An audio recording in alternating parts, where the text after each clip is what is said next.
Welcome everybody, episode 38 of the MEE-FIT podcast. Today I'm joined with one of our coaching team, Marcus, and we are going to be discussing today all things GLP-1 and resistance-based training. We have already done one podcast on GLP-1, if I remember rightly, but this angle is going to be slightly different because we're going to be focusing in on the resistance training side of things and giving people some practical recommendations of what they should do in terms of resistance-based training whilst taking GLP-1s. Yeah. So just to set the scene a little bit. So for anyone who is watching this who isn't overly familiar with GLP-1s or that terminology, you may know it as Ozempic, Wegovy, Mounjaro. There's lots of different brands. But in essence, GLP-1s are all used for the same thing, which is mainly a weight loss medication is the way we would describe it. We were just talking there prior to we started, as a lot of people know, it mainly started from the diabetes management field, like type 2 diabetes, has become a lot more prevalent in everyday people.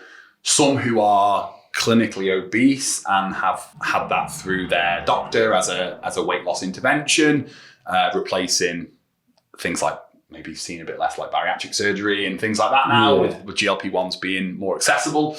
But obviously now it's filtering into the everyday person. We've got an increasing number of people who we work with who are on some form of GLP-1 medication, and a lot more people are reaching out to us who are already taking that and are looking at the next steps for them and their fitness. So that's why we thought it would be a good conversation to have to give our perspectives on things. And just for anyone who's not overly aware on these things, like if you're not overly sure on GLP-1s and what they do, like obviously have a bit of research. There's a lot of information out nowadays on them, but in essence, they are very successful actually in leading people to lose weight. Like the data is quite clear on that people who take GLP-1s will generally lose weight. I don't think there's been many outliers to that.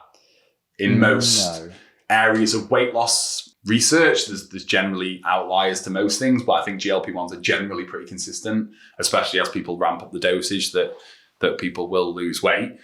Where we're coming into this conversation today is that, alongside weight loss will be muscle loss.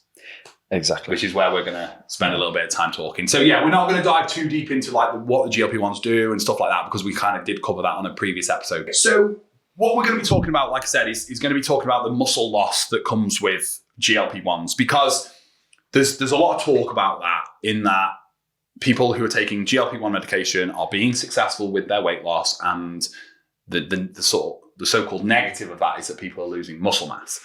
One thing that I wanted to highlight, and I think the data is quite consistent with this, but I'm open to being told otherwise, is that there doesn't seem to be an increased risk of muscle loss with GLP-1s that there is with just weight loss without GLP-1s. Yeah. So just normal weight loss, calorie deficit, increasing step count, exercising more regularly, all the basic things that you would do. There doesn't seem to be a huge increase in muscle loss through that. I think the big difference though is that most people are not actually that successful when they try and lose weight through traditional means, and they're not successful over a longer period of time enough to see significant muscle loss. What we're now seeing though is people who maybe have tried and failed numerous times over the years to lose weight are now able to lose weight with the medication supporting that, and therefore now we're seeing the muscle mass reduction. But if people lose a considerable amount of weight without GLP-1s, they will probably lose muscle anyway. Yes. Yeah. Because there's less of them. Their body's utilizing tissue to utilize as energy. It doesn't quite need it. It doesn't need as much muscle. So it's a risk anyway. But what we wanted to talk about initially is why is that a problem? Like what are some of the issues that we see with people when they do lose muscle mass? Why should people be concerned about losing excess muscle mass? In terms of losing excess, well, you're looking at your longevity. So in terms of your strength, your power, I know we spoke about this before, like they're the first things to go. Yeah. If you lose your strength, you lose your power, you lose the ability to do things that you would find easy, like lifting up so I know loads of clients have been coming to me, I'm doing the front garden, we've been lifting soil, gravel. You lose that ability to do that sustainably in your life. And it's those things that will then hinder you. Can't suddenly do that. You put your back out. Muscle goes, tendon, ligament, everything weak as well. Sarcopenia. It's all going to have a play with that excess muscle mass lost. So important that we try and maintain it through resistance training. Yeah. So we talk to people about it all the time, don't we? Like the importance of maintaining muscle mass, the importance of ensuring that as you get older, you don't lose that muscle mass and you maintain it to maintain the strength and the power, like you mentioned. I suppose my general thoughts on it is always comes back to like functional independence. Like if we think longer term, later in life, like we want people to be as functional and able to do things as they possibly can, and protecting your muscle mass is one of the best ways that you can do that and keep hold of those abilities to do all those functional things. So so obviously very, very important that we maintain that. The risk then that we're talking about is the fact that when people are taking the medications, they're more likely to be successful with their weight loss. They're therefore more likely to see that muscle reduction, which is why we thought it'd be important to talk about in terms of why people shouldn't just think, oh, I'll just take GLP-1s, I'll lose all the weight I want to lose, and then view that as a standalone thing. Like our argument, I suppose, is that we should do that, but we should also then utilize resistance-based training to help us counter that. Yeah, exactly. Just see it as more of a catalyst rather than a solution. Yeah. Cool. So we're both very much in agreement then that resistance training should form a part of someone's weight loss strategy with or without GLP-1s. Like we will beat that drum all day long, that strength training, resistance-based training, power-based training that we spoke about on a previous podcast should just be done for every person at every stage of their life, regardless. Like we will die on that hill. Particularly though important when you're losing weight for the reasons we've just talked about: muscle loss and therefore loss of strength, power, functional independence. So if someone is starting a weight loss journey, I suppose whether they're on GLP-1s or not, what would be your sort of basic recommendation to them in terms of like a minimum sort of requirement when it comes to resistance-based training? So like a minimum, I would be expecting 2 to 3 resistance-based training, full body training sessions a week, tailored to what you need. That's exactly where the likes of ourselves come in. And then around that, you've got your 10,000 steps a day. We always recommend that to clients in terms of cardio. Again, 1 to 2 sessions a week. Yeah. So if we stick with the strength bit then, so we're saying sort of 2, I think 2 as a minimum, I think should be the focus. But what I would say though, to counter that point a little bit, is if people can only do 1, then do 1. Yeah, it's better than nothing. Like 1 is definitely better than none. So if you can, if you're listening and you think I cannot fit 2 strength sessions in a week, just do 1. Do half of 1. Do you know what I mean? Like do something. But what we would say is ideally we would look for 2 to 3. Yeah. And then in terms of, without getting too deep into the specifics of exercises, but as a general rule, if we were doing 2 sessions a week, I suppose we both agree that they would be full body strength training sessions. 100%. Typical exercises we would look to include within them sessions would be upper body pull, push, lower body pull, push. So the basics. So for us, like, this is what we do, isn't it? We help people with this, we look after this for people. But if you're doing training on your own, it would be a case of trying to make sure that you are utilizing as many of your muscles within that session as you can, and focusing on what we would call compound lifts. So lifts where you are utilizing multiple joints at once, rather than isolation-based exercises. So for those who are very unaware of this, so an isolation exercise would be like a bicep curl. So you're doing bicep curl, you're only flexing at the elbow, so you're only using your bicep to lift that weight, a little in your forearms, but it's very minimal, compared to, say, a row, where you're using your bicep to flex your elbow, but you're also using your lats and your upper back to extend your shoulder. So when we use the term compound exercises, that's what we're referring to. We're referring to exercises that use multiple joints. Why are they so important? Well, it's important because they're the big movements that are going to allow for you to increase your muscle mass over time, increase your strength. Also, then when we come to do power movements, give you that stability, as we are, like you said, working multiple muscles at once, gives that stability around the joints to allow you to do these powerful movements better. Nice. And I think as well, another thing that we'll always think about when we're doing that is like efficiency as well, like time efficiency. Of course. Yeah. So for example, if you do a row, you're working elbow flexion and shoulder extension versus having to do a bicep curl and also a straight arm pull down to do those same two movements. You know what I mean? So Exactly. like, it's more efficient to do a compound lift and work multiple joints than it is to do 2 or 3 isolation exercises that target the same muscles and the same movement patterns. Like, you might as well do them all in one. Yeah, it's like say, killing 2 birds with one stone. Yeah, and I think this is a problem that I see with resistance training is people look at like what bodybuilders do. Like, that's such a classic thing. Like, you've got people who are in their like 30s, 40s, 50s, 60s, whatever. They go into a gym, they don't know what to do, so they'll see a plan in Men's Health or they'll see something online, and but like, that type of training is so specific to those people. Like, when we're thinking about working with like normal everyday people who are just looking to get a bit stronger, a bit fitter, a bit healthier, you're looking at that time efficiency angle is so important. Course, yes, in an ideal world, people would be doing 3, 4, 5 strength training sessions a week if they're really wanting to maximize muscle mass, but that's not really our audience, nor the people who are generally taking these medications would be thinking that way. Do you know what I mean? Like, they're just gonna be focusing on like, what's the least amount I can do to be successful? It's gonna give me the most as well. Yeah. Though. So like, for us, it's like, we always go back to like, what are we trying to give our clients? It's like a healthy, strong life. Yeah. You're looking at functional movement as well, not just, I'll do some bicep curls, extension here. It's giving you movements that you would like an overhead press. So you are going to be putting something in a shelf or taking something from a shelf at some point in your life. Yeah. At some point this week, maybe even today. Yeah.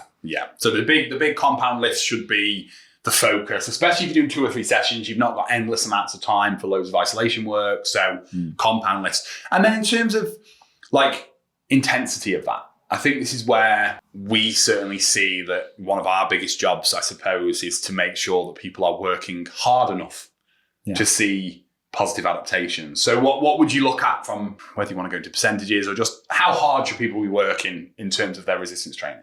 Oh, I always say to, I even had a conversation today. It's like, I want them, 70 to 90%. Obviously not lugging weights around like it's CrossFit. This is resistance training. Yeah. I always say to him, like, those last 2 reps, those last few reps should be pretty difficult. Okay. You want to be feeling like you're having to really work to get those last couple of reps out. Yeah. Near failure. That's what we like to say. Not to failure, but near. Yes, absolutely. And I think the research is quite clear on that you've got to be working close to failure, but you don't have to go to failure. No. Like, and going to failure all the time is not probably the most efficient because it takes a lot to recover from, slightly increased risk of injury as well. Do you know what I mean? So there's those considerations. So again, for those who are a little bit less aware of what we're referring to here, so let's go back to our really simple example of a bicep curl, right? Yeah. So if someone is doing bicep curls and if they're doing 10 reps and their first rep looks like that and their 10th rep looks like that, you're thinking that's probably not heavy enough because the last rep should be more like that. I would say so you should be fighting it. Fighting it, the last few reps of the set. And we've got, I know anyone who's a member who listens to this will probably have had me do this to them at some point over the years, where we'll say to people like on their last set, do as many as you can. Yeah. And sometimes what we'll see is if the target we've given is 8 to 10 and we say that to someone and they do 15 or 20, they're probably not at a heavy enough load because we want them. If I said that to someone and they're hitting 8 to 10 reps, I'd probably only want them to be able to do like 11 or 12. Yeah. Do you know what I mean? Like an absolute push. Whereas if they're doing considerably more than that, it's probably not heavy enough. So that's something that takes a little bit of getting used to and takes some guidance on. It's like how hard, we wouldn't want to be massively overshooting it. If we want 8 to 10 reps and people can only do 5, then obviously it's too heavy. You've overshot. Like you need to go lighter to get. That's not to say 5 or 10 is better. I think people ask us that all the time. What ranges? What's better to do? What's better to do? Is it better to do less reps, more weight? Is it better to do higher reps, less weight? From my perspective, seeing the research, it doesn't matter, providing you're working close to failure. It's the principle. Yeah, close to failure. Doesn't matter what rep range you're on. Yeah, but then I think for our audience, we work with clients who are predominantly in their sort of 50s, 60s, even into their 70s, 80s. Yep. We don't do a lot of very, very low reps. We do some, and I don't think people should be scared to do that, but there's probably a slightly safer way to do it between sort of 5 to 10 reps rather than like 1s, 2s, and 3s all the time. Do you know what I mean? So we tend to go more towards that range, don't we? But Yeah, sometimes, and people shouldn't be scared to do that. People of any age can do 1 rep, 2 reps, 3 reps. Like there's nothing wrong with that, but we just probably wouldn't do it all the time. Cool. So we've covered off there. So we'd be looking ideally minimum of 2 sessions, but again, if you can only do 1, please do 1. Full body strength sessions. If they are doing 2 or 3 full body, definitely the way to go. Spoke about the intensity. Exercise selection. Any thoughts on that in terms of any particular things that people should or shouldn't do, or do we just think just anything that fits you, your body shape, your preferences, etc.? Well, like we have here, people are coming with injuries and disabilities that we have to work around. And it's just working around yourself. It's knowing what you can do. But I think it comes back to what we said. If you can only fit in 1 or 2 compound, you want to do big compound movements, like we said, where we're working multiple joints. Yeah. If you want to specifically work on other things as well, add that into your training regime, but prioritize those compound lifts. Love it. And I think, again, where we come in with people is the fact that most people out there that we work with are not gym goers. No. They're not overly familiar in the gym. So without stating the obvious of come and work with us, but what would be your recommendation to people if that is the case? If they want to try and do strength training, but they don't know what they're doing, they don't know where to start? Definitely come and get started, because it's what we give you is the accountability, but not just that, we'll give you the confidence. Yeah. You come in, you're led through every single part of that session. Every second you're being looked after. You know exactly what you're doing. If you don't quite know what you're doing, or something's not kind of going right for you, we adjust. We're there to adapt and work that training for you. You might do a compound lift and go, my shoulder hurts. That's fine. There's another exercise for you that's going to work just as good. And that's what we're giving you. We are giving you on a play that confidence, that accountability for you to go and have that confidence within yourself to then, express yourself in life better. You always say to clients here, it's like, I just want to go play with the grandkids. Give you that confidence to go and run around without worrying that your knee's going to go or the shoulder's going to pop out or something. Yeah. I think it's a big confidence thing, especially. So if you sat on the fence about it and you're worried, just give it a go. Excellent. I think as well, for some people, whether working with a place like us, coach-led facility, might not be appropriate, like financially, around taking GLP-1, Wegovy or whatever, because if people aren't doing that through the NHS, they're probably paying for that privately. It's not cheap. So expensive. Combining that and a personal training regime, whether that's a personal training gym like ours or an actual personal trainer, might not be accessible. What I was thinking of then is this is where I think static machines can come in to the conversation. If people are training at a more of I call it a do-it-yourself gym, like a normal gym, use the machines because there's less that can go wrong. You sit on the seat, you can only push the handle that way or that way. You can only pull the handle this way or that way.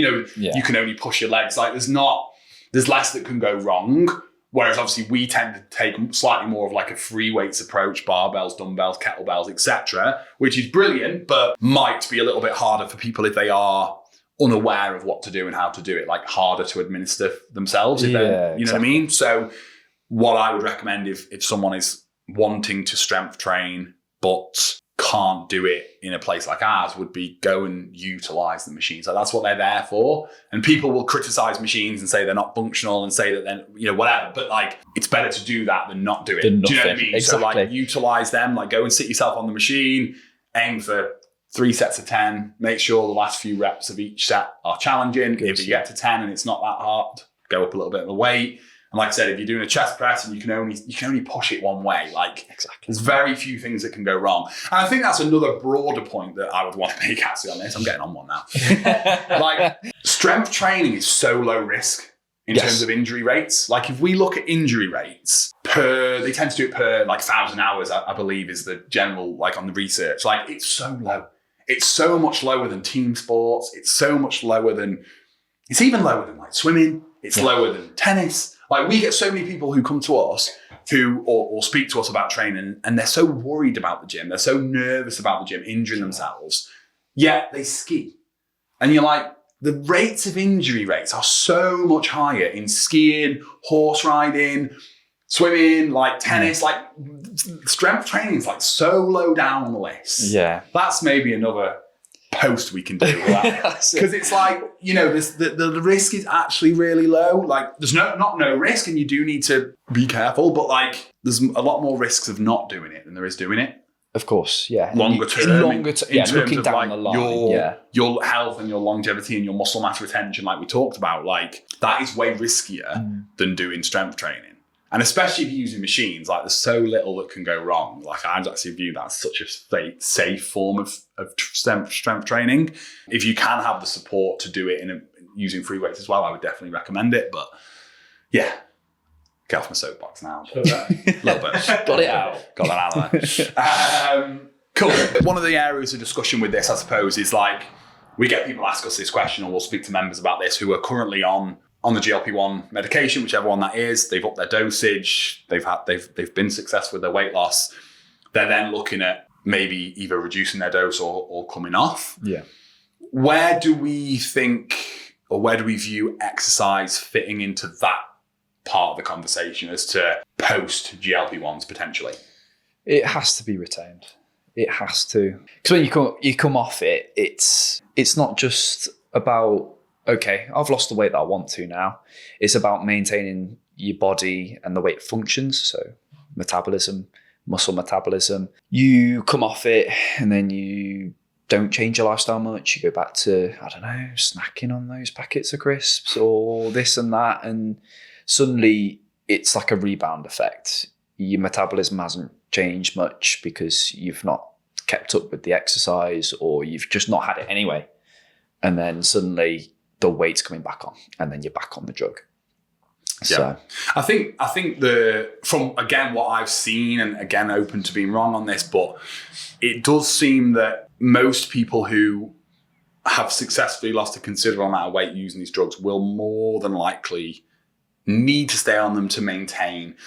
I think it always comes back to like it has to come down to your behaviors and your habits and your behaviors. yeah. And that's true whether you've done it through GLP-1s or not. Like it's a classic thing that happens. People go on any form of weight loss intervention, whether that's just a diet or in this case medication or maybe surgery. Like unless when that phase finishes, let's say they've used a diet this time, let's say they're tracking on MyFitnessPal or they're on keto or they're on fasting or whatever. Unless they're going to stay on that forever and continue doing what led to the weight loss, they're going to try and return more to normal. They can't go back to what you were doing before. You just can't. I don't think people understand that still to this day. I think people think that I can lose the weight and then just like go back to normal and it'll be fine. But like that, what normal is what led you to where you were. So if you start normal again, if you've lost 5 stone on GLP-1s, if you go back to normal, you will put that 5 stone back on. Like there is very little doubt on that. So you have to change your lifestyle if you are going to come off them. Yeah. But like I said, a lot of people will stay on them.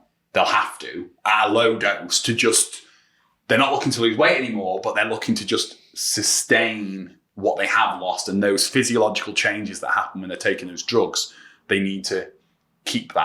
Or if they are going to come off them, that's when you said like, that's where their lifestyle has to have then adjusted to then maintain that lower body weight that they then want to maintain longer term. But that's where the exercise comes in. Of course, yeah. And for a lot of people, I think it is a wake-up call. It's like, oh, okay, no, I can't just go back to, like you said, normal. Because normal is what led to the issue arising. Then you had to take the GLP-1. Yeah.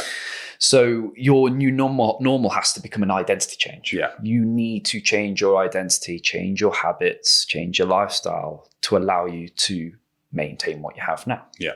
You know, good things don't come to those who wait, as you say. So you've got to go out there and get what you want. Yeah. That's just where people need to end up. Like I said, whether they're on the GLP-1s or not, but it's even more relevant if they're not, they have to then become, like you said, that new person who lives their life and behaves in a particular way that leads them to stay where they're at. But that's the challenge in the first place. And I think that's why these types of drugs are becoming more and more prevalent, because they give us a bit more of a fighting chance against the modern world that we live in. Yeah. Like I do think like they will become more and more accessible. I believe there's talk of them becoming a pill rather than an injection. I think that's been tested or being researched. I don't know, but I've seen some information about it. So again, some people wouldn't want to take it because they don't like needles, they don't like injecting themselves, you know what I mean? But the minute they become a tablet, it's like another opportunity. Yeah, I just think more and more people will be on them. But again, it highlights the importance of strength training, of still eating well, fueling your body appropriately, keeping your protein level up, doing all the basic things. Like, you still need to do those things, but you just got support from a medication that allows you to do them things easier, I suppose, and be more consistent with them. Exactly. And in a world of complexities, we want to be simple. Yeah. We need to be simple. Yeah. Eat the right things, do the right things. Yeah. You know, we go on about the variants of these drugs and they will get more and more. But then look at when you go into a supermarket, look how many aisles we've got for quick, easy, sugary foods. Yeah. Look at how many aisles we've got for fruit now. Maybe one. Yeah. Be simple. Choose a simple option. Yeah. One thing that I'm always mindful of, like when we talk about like identity shift and all that, like I think that can sometimes might sound overwhelming to some people, like, and a bit deep as well, a bit, bloody hell, like I just want to go to the gym a bit, you know what I mean? Like I don't want to become, like it can be a little bit, but I suppose even if people view it that way, they're not ready to sort of view it in that way. Like, it doesn't need to be that deep or that different. Like we talked about before, like a minimum of 2 sessions. Like, your new normal might be, I go to the gym twice a week, do 2 strength training sessions a week. I increase my activity outside the gym a little bit, and I tidy up my nutrition and eat a little bit healthier. Do you know what I mean? Like, it doesn't need to be this like gigantic shift unless you've got considerable changes to make. Do you know what I mean? It comes to commitment levels, doesn't it? Like, if you're throwing at everything you've got in and you want that to be your identity, what's stopping you? Yeah. Go for it. Yeah. But for those that are kind of like, oh my God, I can't do that. Yeah. That's a lot. Just one bit at a time. Yeah. Cross each bridge as you get to it. Yeah. Start coming to the gym. It's not going to turn you into a massive gym person unless you want it to. Yeah, absolutely. Yeah. Come in. Yeah. It is, it's an hour session and then another hour session, 2 hours within the week. Yeah. It's not going to completely change who you are to the core. Yeah. It's just going to allow changes to your body, to your mindset that will allow a, better change down the line. Yeah. It's going to allow you to live a healthier life. Yeah. And we see that effect differently in some people. Like, some people, they start with that, and then before you know it, they're doing a 3rd session, they're doing a 4th session. Yeah. Before you know it, they've got new gym gear. They're doing things outside of the gym that are more, you know what I mean? Like, they see that, like, it becomes more and more of a thing that they're interested in, and they're doing more regularly. They're going out and biking. They start a running group. You know what I mean? Like, it shifts. But then other times, there's some people who, like, I can think of a few people that they come twice a week. Outside of that, they don't give it much thought. They haven't really changed anything else outside of it, but they just come to the gym twice a week. They do 2 training sessions a week. They know they should. They might not enjoy them that much, but they have a good laugh and they get it done. And they found an environment where they can do that consistently and get all the positive benefits of that. But it doesn't have to be, like I said, it doesn't have to go to more unless you want it. No, exactly. More. And it's like anything in life. It's just, I think the gym just gets this kind of whole thing like, oh my God, I'm not a gym person. I am not, categorically not a gym person. Yeah. If I go, everybody's going to be like that. Yeah. Yeah. Like you said, not everyone is like that. And we've made an environment here. I remember on a podcast episode, Colin talked about this, didn't he? Like, he says it's still not. It's not, a lot of people here are still not gym people, but they are people who like this type of gym. And they found an environment that enables them to get all the benefits of strength-based training, resistance-based training, and they are absolutely endless in terms of the benefits, but in an environment where they do still feel comfortable, supported, encouraged, not out of place, not left on their own, not feeling silly, and all the things that we hear about. So I think the big message from our perspective, if you are wanting to combine the GLP-1s and strength training, would be to find an environment where you can do that safely, effectively. If it's an environment like ours, coach-led, excellent. If it isn't, you might have to just do it on your own, but that's where, like I said, utilize the information that we've got available to us online, Gotcha. utilising machinery that's in the gym that enables you to do it in a little bit more of a safer manner and in a more easy to administer manner. Find a way to get 2 strength sessions in a week would be my ending thoughts, I suppose, for most people, GLP-1 or not. It's just finding what works for you, isn't it? Yeah. Well, thank you, Marcus, for joining me on episode 38 of the MEE-FIT podcast. If anyone who's listened to this who is either on GLP-1s or considering GLP-1s and would like some guidance and support around their strength training and they're local to Whitchurch or Shrewsbury, feel free to reach out and we could have a chat. If you're not and you're wanting to do that, then try and find an environment locally to you where you can do that safely and effectively. And yeah, thank you very much for listening, and we will look forward to seeing you in the next episode.